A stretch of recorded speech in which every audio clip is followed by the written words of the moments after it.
स्वागत है दोस्तों आप सभी का ब्लूम स्टडी सेंटर में। आज के इस वीडियो में हम लोग करने वाले हैं हिस्ट्री जो है हमारा रांची यूनिवर्सिटी का MJ11 सेमेस्टर 5 के लिए। तो इसमें हम लोग आज पढ़ने वाले हैं यूनिट 1 MJ11। आज मैं फर्स्ट टाइम स्टार्ट कर रहा हूँ, इससे पहले मैंने MJ9 और MJ10 के लिए वीडियो बना दिया है। तो यहाँ पर हम लोग देखते हैं एक नई विश्व व्यवस्था के बारे में, है ना। 1919 जब विश्व युद्ध समाप्त हुआ उसके बाद एक नई विश्व व्यवस्था बनी जिसे हम लीग ऑफ नेशंस का ये लीग ऑफ नेशंस के नाम से जान सकते हैं। उसका एक गठन हुआ था, ये एक संगठन था। तो इसके विभिन्न अंगों के बारे में जानेंगे, इसकी उपलब्धियों के बारे में जानेंगे और इसकी असफलताओं के बारे में जानेंगे। तो चलिए एक ही वीडियो में हम लोग पूरा टॉपिक को कवर करने वाले हैं जो काफी इंपॉर्टेंट है FY UGP के लिए। साथ ही साथ अगर आप किसी और भी एग्जाम के लिए प्रिपरेशन कर रहे हैं लाइक PG है या फिर किसी भी हिस्ट्री से रिलेटेड, तो इसमें आपको काफी ज्यादा MCQs या फिर शॉर्ट क्वेश्चन भी देखने को मिलेंगे। तो चलिए बिना देरी के हुए वीडियो को स्टार्ट करते हैं।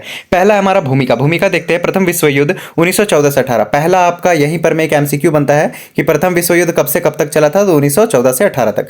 इसमें भीषण परिणामों को देखते हुए विश्व शांति बनाए रखने के लिए ना, विश्व में शांति बनाए रखने के लिए 1919 ईस्वी में लीग ऑफ नेशन राष्ट्र संघ की स्थापना की गई। तो यहां पर में एक दूसरा इंपॉर्टेंट आपका MCQ बनता है कि लीग ऑफ नेशंस की स्थापना कब की गई थी, तो आप बता सकते हैं 1919 में लीग ऑफ नेशंस बोले तो राष्ट्र संघ की स्थापना की गई थी।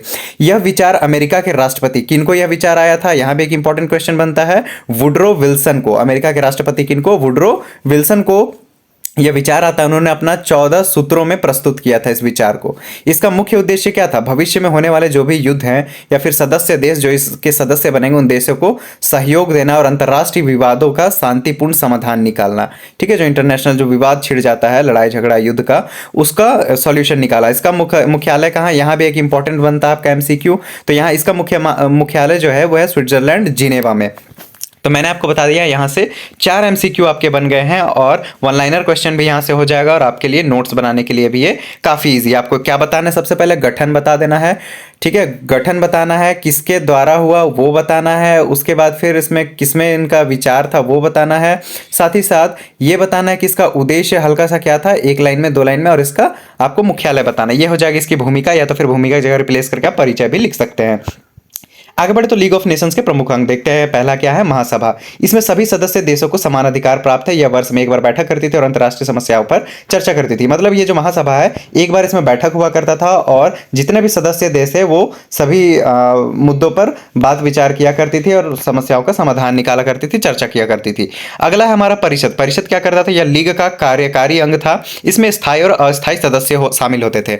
जो ये परिषद होता है इसमें क्या थे, अस्थायी सदस्य मतलब जो परमानेंट, जो हमेशा रहेंगे। अस्थायी सदस्य मतलब जो कुछ वर्षों में बदलते रहेंगे।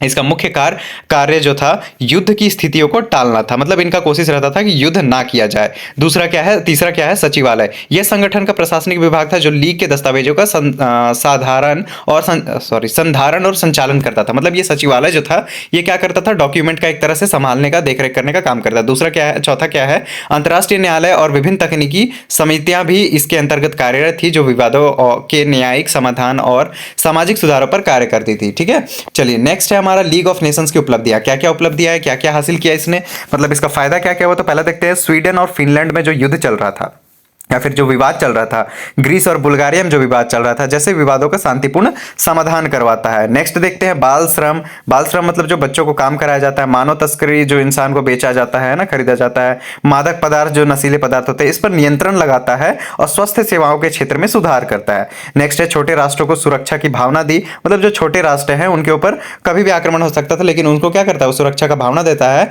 और अंतर्राष्ट्रीय सहयोग की भावना को बढ़ावा देता है। और जिससे क्या होता है, उनके अंदर एक तरह से कॉन्फिडेंस आता है कि जो अंतर्राष्ट्रीय सुरक्षा है वो उनको भी मिल रहा है, तो उनको एक तरह से संतुष्टि मिलती है। नेक्स्ट क्या है, असफलताएं।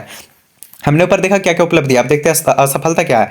अमेरिका जो इसका प्रस्तावक था, अमेरिका ने ही पहले इसके बारे में बात किया था, लेकिन स्वयं इसका सदस्य वो नहीं बना। ये सबसे बड़ा उसका असफलता था।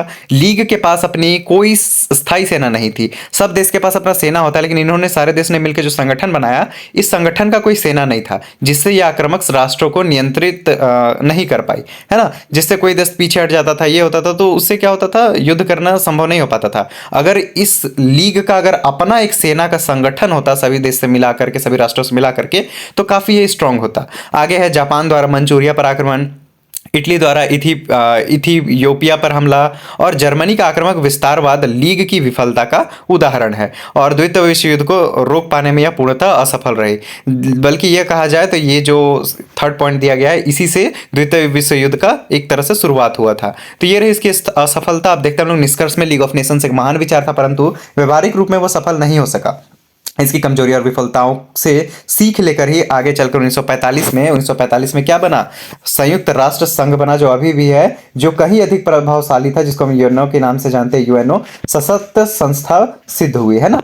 तो ये रहा आपका नोट्स MJ11 के लिए, Ranchi university history. Okay, semester 5 FYUGP। अगर आपको इससे रिलेटेड और वीडियो चाहिए, मैंने इससे पहले जो MJ8 है, MJ9 है और MJ10 है, इसके लिए मैंने पहले भी वीडियो करा दिया है। अगर आपको इससे रिलेटेड और वीडियो चाहिए MJ11 से रिलेटेड, तो फिर आप जल्दी से नीचे कमेंट करेंगे यूनिट 2। आपको क्या कमेंट करना है? यूनिट 2, ताकि मैं तुरंत वीडियो बनाऊं और यूनिट 2 का वीडियो आपके लिए अपलोड कर दूं। और जल्दी जल्दी अगर अभी तक आपने सब्सक्राइब नहीं किया है तो सब्सक्राइब भी कर दें और वीडियो को पूरा देखें, ताकि आपको समझ में भी आए। ये एग्जाम के टाइम भी आपके लिए काफ़ी हेल्पफुल होगा। तो थैंक्स फॉर वॉचिंग।